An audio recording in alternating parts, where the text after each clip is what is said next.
প্রিয় শিক্ষার্থী, আমার ম্যাথ কিউর চ্যানেলে তোমাদের সকলকে আমি স্বাগত জানাই। ইতিমধ্যে আমি অনেকগুলো চ্যাপ্টার করিয়েছি। আজকে চক্রবৃদ্ধি সুদের পরবর্তী অংশ। দেখো, ইতিমধ্যে আমি 14-15 অবধি করিয়ে দিয়েছি, তাই আজকে 16 থেকে শুরু করছি। এই চক্রবৃদ্ধি সুদ বা সময় চক্রবৃদ্ধি বা সুদে আসলে এই টার্মগুলো খুব খেয়াল রাখবে, কারণ পরীক্ষার সূচিতে এই ধরনের অঙ্ক যখন থাকে তখন এই চক্রবৃদ্ধি সুদের সময় চক্রবৃদ্ধি বা সুদে আসলে বা অ্যামাউন্ট অর্থাৎ সুদ যুক্ত আসল এইগুলো খুব খেয়াল রাখতে হয়। দেখো 16 দাগের প্রবলেমটা কি বলেছে।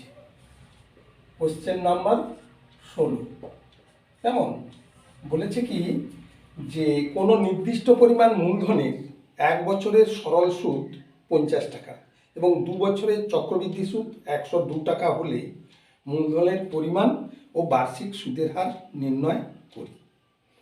দেখো, 1 বছরের সরল সুদ, 1 বছরের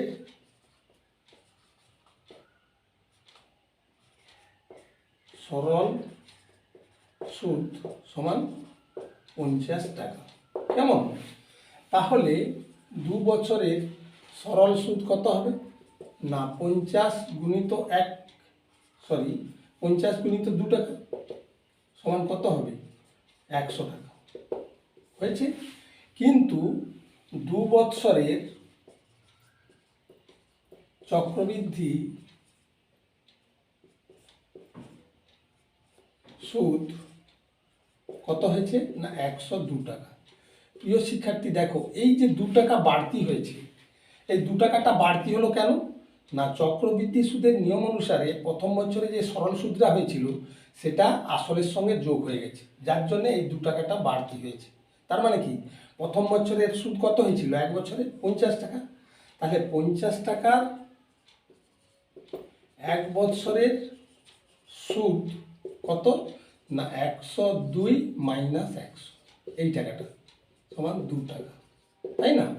50 টাকার 1 বছরের সুদ, প্রথম বছরে যে 50 টাকা সুদ হয়েছিল সরল সুদ, সেটা আসলের সঙ্গে যোগ হয়ে চক্রবৃদ্ধি সুদ হয়েছে 102 টাকা। এই যে 2 টাকাটা বেড়েছে মানে ওই 50 টাকা যেহেতু সরল সুদ হয়েছিল তার উপর 1 বছরের সুদ বেড়ে গেছে 2 টাকা। বুঝা গেল? এবার 1 টাকার 1 বছরের সুদ কত হবে না 2/50 হবে, কারণ 50টা 1-এর নিচে আছে, 50-এর নিচে 1 আছে, যার জন্য 50 দিয়ে ভাগ হয়ে গেছে। বুঝা গেল? এবার 100 টাকার 1 বছরের সুদ কত হবে না 2/50 ইন্টু 100। এবার 0 0 কাটলো, 5 দুকানি 10 সমান 4%। তাহলে 100 টাকার 1 বছরের সুদ কত পেলাম 4 টাকা। তার মানে কি সুদের হার, অতএব নির্ণেয় সুদের হার পেলাম কত না 4%। বুঝা গেল? এবার কি করব আমরা না গণিতের ভাষায় সমস্যাটি কি সমস্যা না প্রথমে থাকবে আসল, তারপরে হবে সময়, তারপর হচ্ছে সুদ। এই সময়টা কিন্তু হবে বৎসরে। বুঝা গেল? তাহলে আসল যখন 100 টাকা, সময় যখন 1 বছর, সুদ তখন কত পাচ্ছি আমরা 4 টাকা। এবার 1 বছরের সুদ কত পেয়েছি আমরা, সরল সুদ 50 টাকা বলাই আছে 1 বছরে। তাহলে এই আসলটা কত এইটা আমাদের নির্ণয় করতে হবে। কেমন? তাহলে 4 টাকা সুদ হলে আসল সমান 100 টাকা, যেহেতু 4%। কি আসল 100 টাকা, এই কারণে এখানে তো বৎসর আমরা উল্লেখ করব না, কারণ উভয় ক্ষেত্রেই 1 বছর করে দেওয়া আছে, তাহলে আমাদের বৎসরটা ফ্যাক্ট নয়। তাহলে 4 টাকা সুদ হলে আসল 100 টাকা, 1 টাকা সুদ হলে আসল হবে কত না 100/4 টাকা, আর 50 টাকা সুদ হলে আসল কত হবে না 100/4 ইন্টু 50 টাকা, এইটাই হবে সমান। এবার 4 দিয়ে কাটলে 4 দুকানে 8, 4 5 20, তাহলে 25 5 125, তার মানে 1250 টাকা। অতএব নির্ণেয় আসল সমান 1250 টাকা। বুঝা গেল? নেক্সট,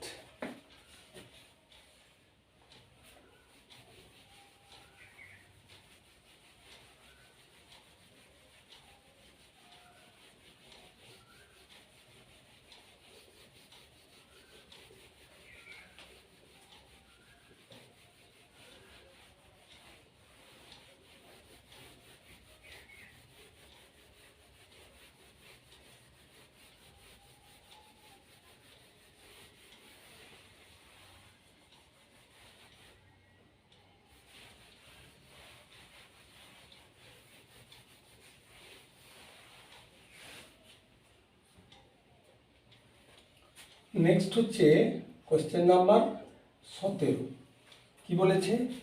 যে কোনো মূলধনের 2 বছরের সরল সুদ ও চক্রবৃদ্ধি সুদ যথাক্রমে 8,400 টাকা এবং 8,652 টাকা হলে বার্ষিক সুদের হার এবং মূলধন ও বার্ষিক সুদের হার হিসেব করে লিখি।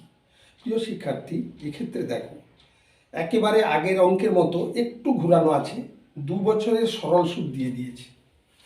এক্ষেত্রে 2 বছরের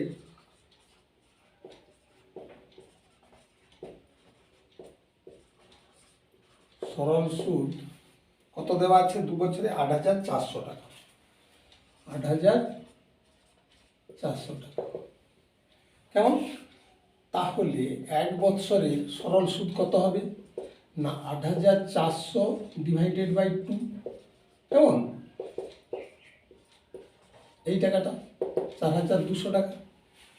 এরপর বলেছে কি যে 2 বছরের চক্রবৃদ্ধি সুদ, ঠিক আগেরটার মতো আমরা একই প্রসেসে যাচ্ছি।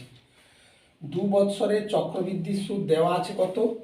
না 8,652, 8,652 টাকা, কেমন? তাহলে 2 বছরের সরল সুদ কত দেওয়া আছে? না 2 বছরের সরল সুদ আমাদের দেওয়া আছে 8,400 টাকা। প্রিয় শিক্ষার্থী দেখো, 2 বছরের সরল সুদ 8,400, কিন্তু চক্রবৃদ্ধি সুদ 8,652। তা আমরা যদি মাইনাস করে দিই তাহলে 4 2 6, এই যে টাকাটা 252 টাকাটা, এই 252 টাকাটা দ্বিতীয় বছরের শেষে চক্রবৃদ্ধি সুদে বেড়ে গেছে। কেন বেড়ে গেছে? না প্রথম বছরের যে সরল সুদ হয়েছিল সেটা আসলের সঙ্গে যোগ হওয়ার জন্য। তার মানে এই 4200 টাকা যে সুদ হয়েছিল সেই 4200 টাকার উপরেই 252 টাকা সুদ হয়ে গেছে 1 বছরে। বুঝা গেল? তাহলে এই 4200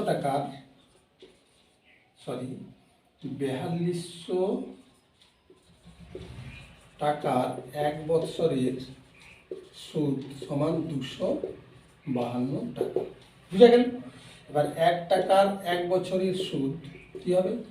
না 252 বাই 4200 টাকা।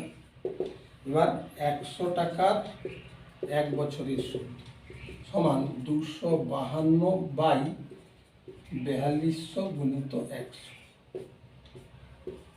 এই টাকাটা ইকুয়াল টু, দুটো শূন্য কেটে গেল, 2 দুগুণে 4, 2 কে 2, 2 কে 2, 2 দুগুণে 4, 2 6 12, 6 21 6 সমান 6%। তাহলে দেখো 100 টাকার 1 বছরের সুদ মানে কি? সুদের হার 6%। অতএব নির্ণেয় সুদের হার সমান 6%। আমরা তাহলে একটা অ্যান্সার করে নিলাম যে সুদের হারটা পেয়ে গেলাম। এবার আমরা করব কি না গণিতের ভাষায় সমস্যাটি কি না আসল, এখানে হবে সময় আর একটা হবে সুদ। দেখো 6% মানে কি? আসল 100 টাকা, কেমন? সময় মানে এখানে বৎসরে, 1 বছরে সুদ পাচ্ছি 6 টাকা।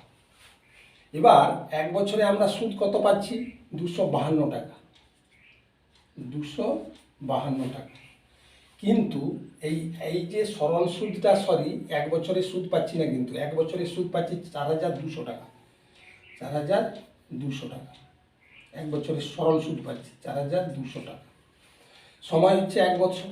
তাহলে এই আসলটা কত, এইটা আমাদের নির্ণয় করতে হবে।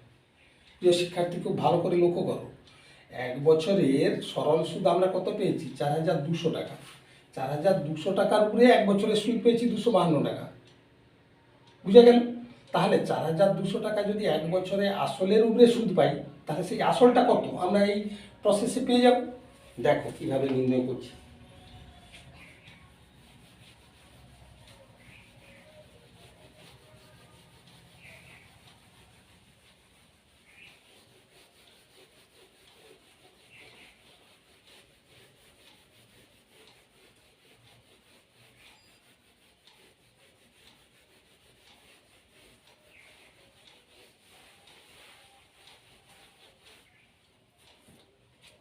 এক্ষেত্রে 6 টাকা সুদ হলে আসল হচ্ছে 100 টাকা, কারণ সময়টা তো দুজনেরই 1 বছর করা আছে। তাহলে সময় এখানে আমরা হিসেবের মধ্যে আনবো না। তাহলে 6 টাকা 6 টাকা 6 টাকা সুদ হলে আসল সমান কত? 100 টাকা। বুঝা গেল? 1 টাকা সুদ হলে আসল হবে কত না? 100/6। কেমন? আর 4,200 টাকা সুদ হলে আসল হবে কত হবে না? 100 গুণিত 4,200 /6। এই টাকাটা এবার 6 7 4200। তার মানে কত হচ্ছে? 7 4টে শূন্য, 70,000 টাকা। 70,000 টাকা। অতএব নির্ণেয় আসল ইকুয়াল টু 70,000 টাকা। বুঝা গেল? নেক্সট,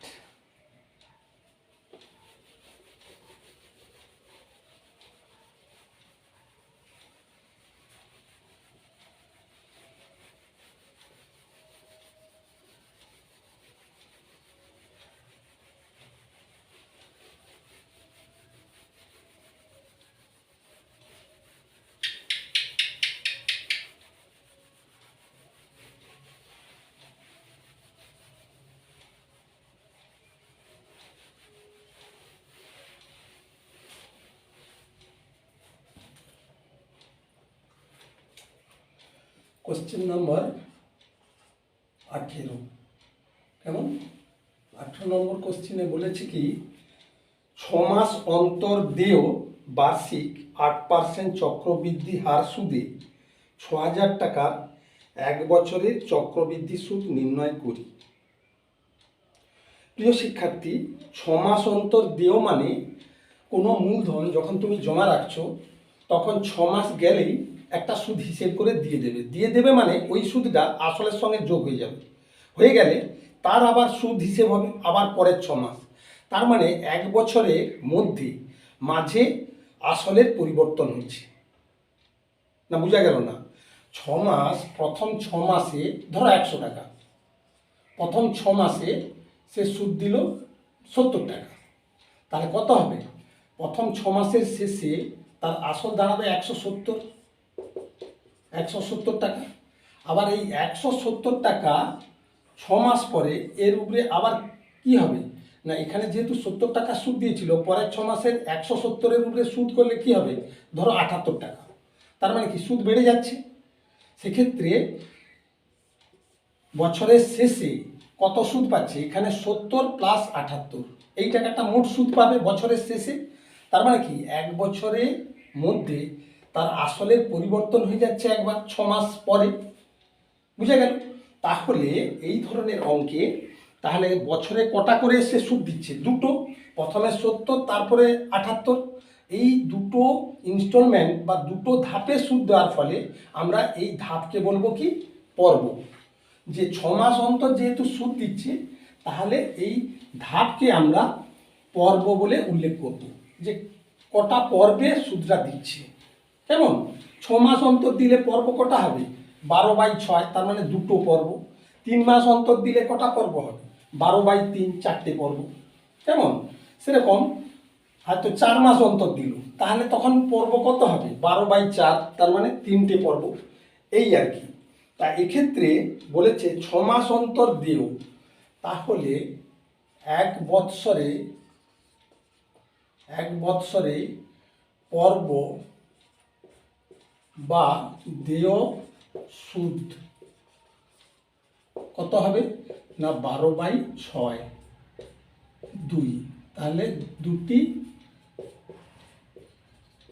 পর্ব বা ধাপ, দুটি ধাপ, তাহলে দুটি ধাপে সে সুদ দিচ্ছে। এক্ষেত্রে সমূল চক্রবৃদ্ধি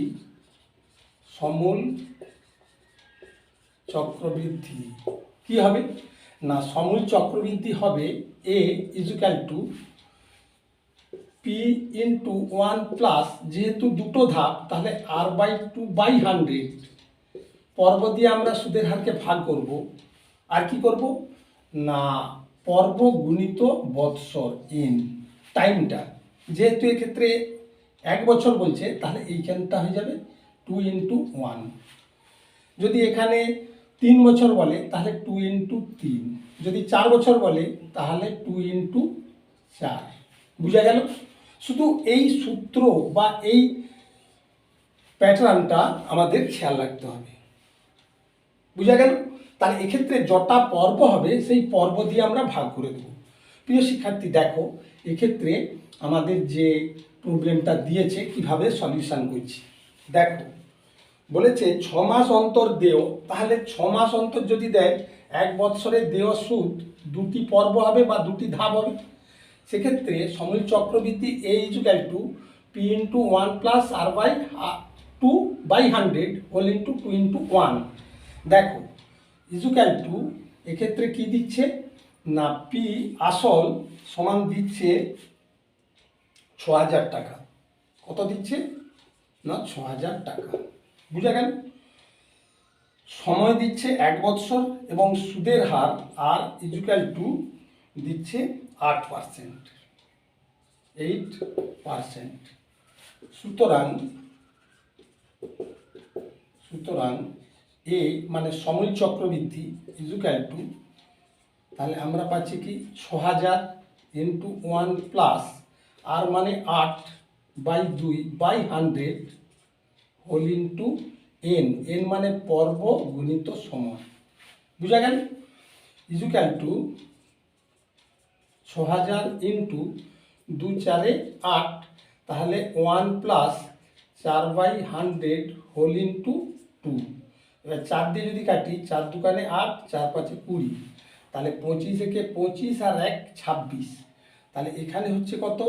না 6000 × এখানে 26/25 গুণিত 26/25।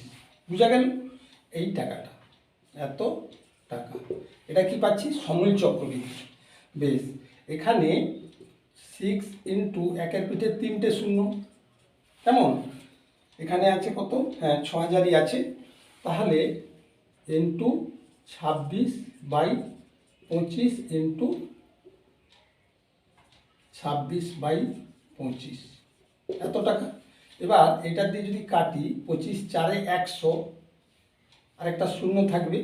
এবার 5 দিয়ে কাটছি, 5 5 25, 5 8 40, আর যাবে না, তাহলে 8 6 48 × 26 × 26/5, এই টাকাটা থাকতেছে সমূল চক্রবৃদ্ধি।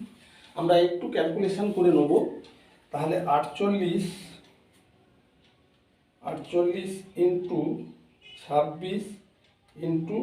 26, কেমন? = হয়ে যাচ্ছে 32,448 ডিভাইডেড বাই 5, = পাচ্ছি 6489, 6489 টাকা 60, এই টাকাটা পাচ্ছি আমরা। কিসে?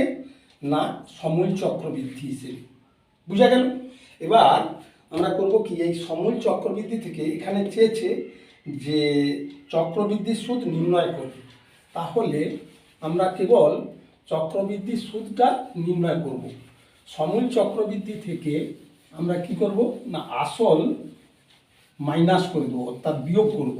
এক্ষেত্রে আসল বলা আছে ৬,০০০, সেই ৬,০০০ এবং সমূল চক্রবৃদ্ধিতে যে টাকাটা পেয়েছি সেটা মাইনাস করে দেবো। দেখো প্রিয় শিক্ষার্থী, এই ধরনের অঙ্কে একটু খেয়াল রাখতে হয়। আমরা সমূল চক্রবৃদ্ধি পেয়েছি, অতএব সমূল চক্রবৃদ্ধি ইজুক্যাল টু ৬,৪৮৯ টাকা ৬০ এত টাকা, আর আসল সমান ৬,০০০ টাকা। তাহলে যদি মাইনাস করে দিই তাহলে ৪৮৯ টাকা ৬০, এইটা পাচ্ছি কি সুদ। সুতরাং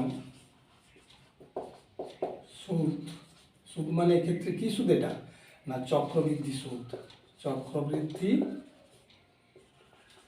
সুদ ইজুক্যাল টু এই টাকা।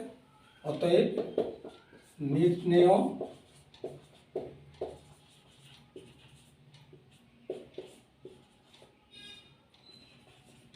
সুদ ইজুক্যাল টু ৪৮৯ টাকা ৬০। কেমন? বুঝা গেল? এরপর পরবর্তী প্রবলেম। নেক্সট,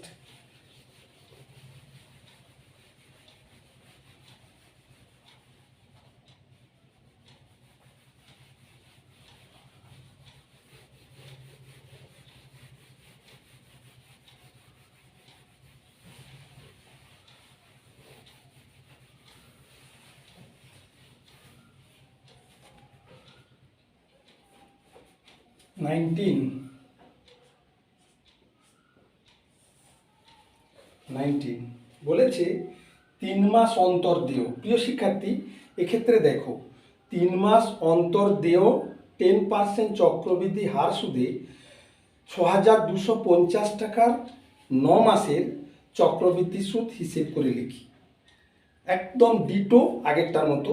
আগেরটাতে ছিল 6 মাস অন্তর দেও, এক্ষেত্রে বলেছে 3 মাস অন্তর দেও। তাহলে যেহেতু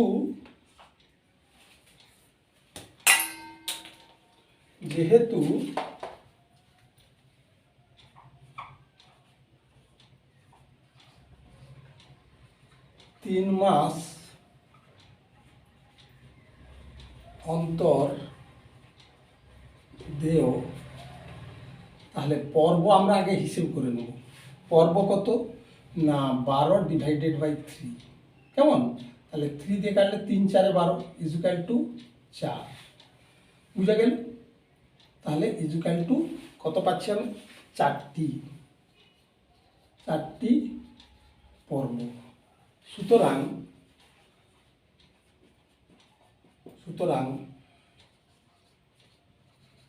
সমূল চক্রবৃদ্ধি আমরা জানি, সমূল চক্রবৃদ্ধি A equal to P into 1 plus R by পর্ব হচ্ছে 4/100 হোল ইন্টু 4 ইন্টু সময়, বৎসর মানে ইন। এক্ষেত্রে পি ইজুক্যাল টু দিয়েছে 19-এর দাগে ৬,২৫০ টাকা। আর ইজুক্যাল টু দেওয়া হয়েছে 10%। কত পার্সেন্ট? না 10%। সময় দিয়েছে, সময় সমান 9 মাস। প্রিয় শিক্ষার্থী, এইখানটা দেখো 9 মাস সমান আমরা যদি বৎসর করি 12 দিয়ে ভাগ করব, 3 3 9, 3 4 12 সমান 3 4 বৎসর। কেমন? Very very important this portion. সুতরাং তাহলে আমরা পেলাম সময় সমান 3 4 বৎসর। ফলে এ ইজুক্যাল টু পি মানে কত পেয়েছি? ৬,২৫০। কেমন? ইন্টু 1 + আর মানে সুদের হার, এক্ষেত্রে দিচ্ছে 10 বাই আমরা কি করব 4, যেহেতু পর্ব 4 আছে, বাই 100 হোল ইন্টু 4 ইন্টু 3/4, এই টাকাটা বুঝা গেল। এবার এই 4 কেটে যাচ্ছে। এবার 2 দুগুণে 4, 2 5 10, তাহলে থাকতেছে কি ইজুক্যাল টু 6250 ইন্টু 1 + এখানে থাকতেছে 5/2 ইন্টু 1/100 ইন্টু 3, বুঝা গেল এত টাকা। এবার 5 দিয়ে কাটলে 5 দুগুণে 10 0, তার মানে কি 2 দুগুণে 4 40, তাহলে 6250 ইন্টু 1 + 1/40 হোল ইন্টু 3, এই টাকাটা ইজুক্যাল টু 6250 ইন্টু 40 থেকে 40 আর একে না 40 থেকে 40 আর একে 41, 41/40 হোল ইন্টু 3, এত টাকা ইজুক্যাল টু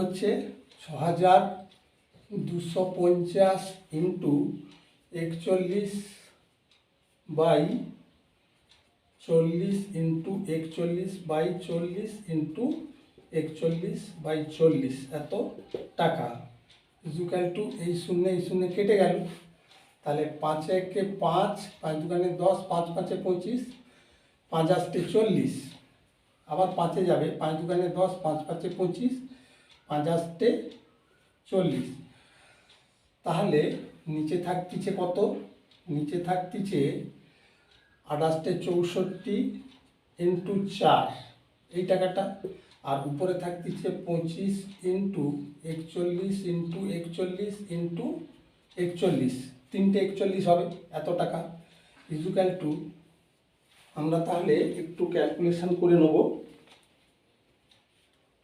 উপরে হচ্ছে 25 into 41 into 41 into 41 equal two হচ্ছে 17230, হ্যাঁ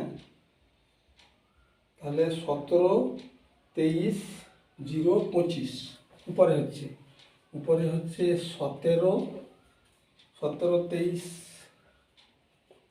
0 25 ডিভাইডেড বাই 64 ইন্টু 4, আচ্ছা এবারে কত হচ্ছে 4 4 16, 4 4 16, 6 হাত হইলে 1, 6 4 24 থেকে 25, এই টাকাটা ইজুক্যাল টু, এটা করলে কত হচ্ছে না 17 23 0 25 ডিভাইডেড বাই 256 ইজুক্যাল টু পাচ্ছি 6730 টাকা, 6730 টাকা 57 প্রায়, এত টাকা। প্রিয় শিক্ষার্থী দেখো, এক্ষেত্রে আমরা সমূল চক্রবৃদ্ধি যেটা পাচ্ছি সেটা হচ্ছে 6730 টাকা, কেমন বুঝা গেল, 6730 টাকা 57 পয়সা। এবার আমাদের আসল ছিল 6250, অতএব নির্ণেয় চক্রবৃদ্ধি সুদ, নির্ণেয় চক্রবৃদ্ধি সুদ ইজুক্যাল টু 6730 টাকা 57 মাইনাস 6250, 6,250 টাকা ইকুয়াল টু 0.57 পাশে রয়ে গেল, আর এই পাশে জিরো, জিরো হলো 5 আছে, 8 5 13, 8 2 একে 3 4, তাহলে 400, 6 6 মিলে গেল, তাহলে এটা হবে 480 টাকা 57 পয়সা। এটা হচ্ছে চক্রবৃদ্ধি সুদ। বুঝা গেল? এরপর আমরা পরের প্রবলেমে যাব।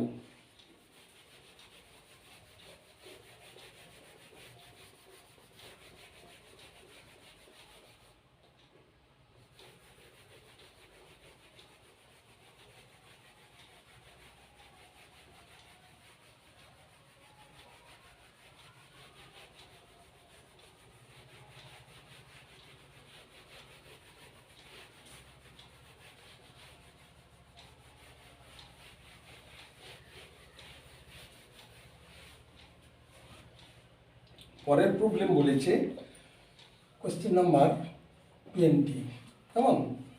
20তে বলেছে 60,000 টাকা 2 বছরের সমূল চক্রবৃদ্ধি 69,984 হলে তবে বার্ষিক সুদের হার হিসেব করে লিখি। প্রিয় শিক্ষার্থী, দেখো 60,000 টাকা 2 বছরের সমূল চক্রবৃদ্ধি। বেশ, আমরা কি জানি যে সমল চক্রবৃদ্ধি A equal to P into 1 plus R by 100 whole into n. এই সূত্রটা জানি, এই প্যাটার্নটা। তাহলে এক্ষেত্রে এ সমান দিয়ে দিয়েছে কত না 69,984, কেমন? এই টাকাটা দেওয়া আছে। আর পি অর্থাৎ আসল কত দেওয়া আছে না, আসল দেওয়া আছে 60,000 টাকা। আসল সমান 60,000 টাকা। বুঝা গেল? তাহলে এক্ষেত্রে সুদের হার অর্থাৎ আর সমান কত, যেক্ষেত্রে সময় টি সমান টি বা এন সমান কত দেওয়া আছে 2 বৎসর। সুতরাং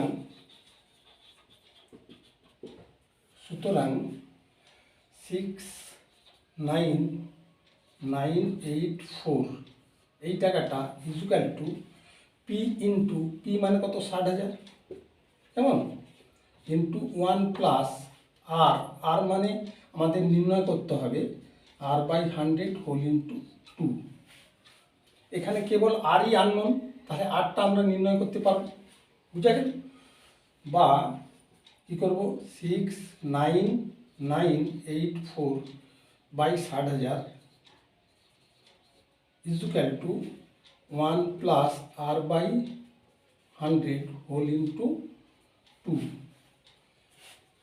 বা এক্ষেত্রে আমরা করব 6,9,984 বাই 6 ইন্টু 60,000 মানে একের পিঠে 4টে শূন্য equal to 1 plus R by 100 whole into 2। এবার 2 দিয়ে যদি কাটি, 2 3 6, এটা কাটলে হবে 2 3 6, 2 4 8, 19, 2 লং 18, 2 লং 18, 2 দুগুণে 4। বুঝা গেল? এবার 3 দিয়ে কাটছি, এটা যদি 3 দিয়ে কাটি, 3 একে 3, 3 একে 3, 3 6 18, 19, 3 6 18, 3 4 12। প্রিয় শিক্ষার্থী, দেখো উপরে থাকতেছে এই পোর্শন আর নিচে থাকতেছে এইটা। বেশ, এবার আমরা সলিউশনটা করব কিভাবে দেখো।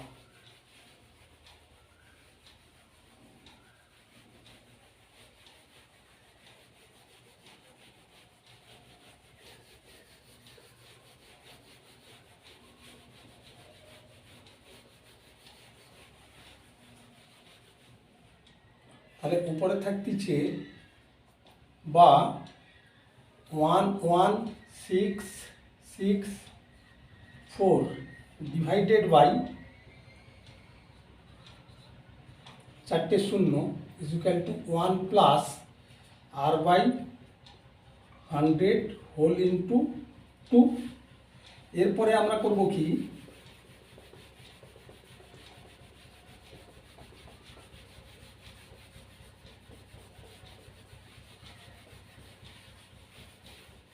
প্রিয় শিক্ষার্থী দেখো, বা এখানে যেহেতু হোল স্কোয়ার আছে তাহলে আমরা কি করব, স্কোয়ার রুট অফ 11664 বাই একের পিঠে 4টে শূন্য equal to 1 plus R by 100 করে দেবো।